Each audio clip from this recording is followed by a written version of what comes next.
We're in the home city of football itself. Sheffield is home to the oldest football club in the world. And now it's starting something else new, Yard Ball, inspired by one entrepreneur's love of the game. But not the game as it is, where it's about money and uniformed and being rigid and going to certain clubs every night and competing. This is where you can have a kickabout just for fun. You can practice your football skills, such as kicking a ball into an ice cream van. And most of all, you can have a taste of nostalgia as you're waiting the ball for those wheelie bin goalies. Or perhaps you want to legally volley a ball into a smashed window.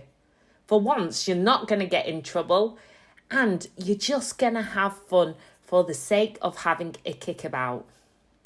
Yard Ball is the brainchild of owner Scott Riley, who grew up at a time when football was in its purest form. Back in the 1980s, he said we used to kick a football against a wall or just a wheelie bin. Even the general was a goal. But this generation just doesn't do it.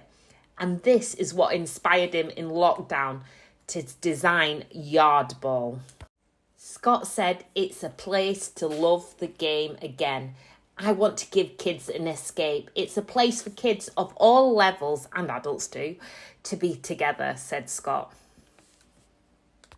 Yard Ball is inspired by Scott's own childhood, growing up in Sheffield inside a masonette where they used to have a kickabout in the yard.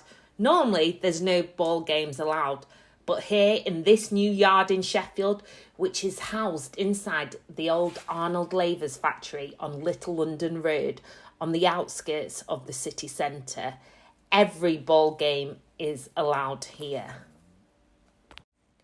With the help of the Lavers family, Scott and his creative director Oliver Booth, the pair have been allowed to convert the former factory into Yard Ball.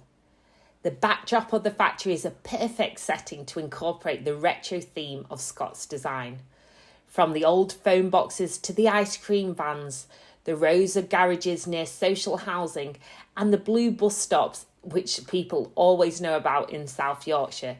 Not to mention a taste of football nostalgia with the former Sheffield Wednesday and Sheffield United kits painted on the walls, as well as changing rooms to host children's parties.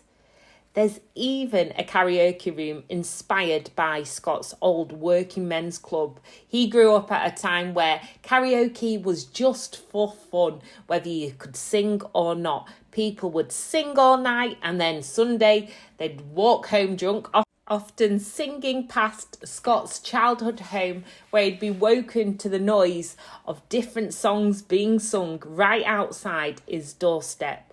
This really is a place to bring back a love of the 80s. Simple games such as Kirby and just kicking a ball around in a fun, safe environment is what it's all about. Yes, this is Yard Ball with a canteen, a cool menu which is all themed around football and World Cups. So whether you're into football or you're not, this is for everyone to play together or even to sing together. Sophie Maylan Maylin, reporting back from my home city again, Sheffield.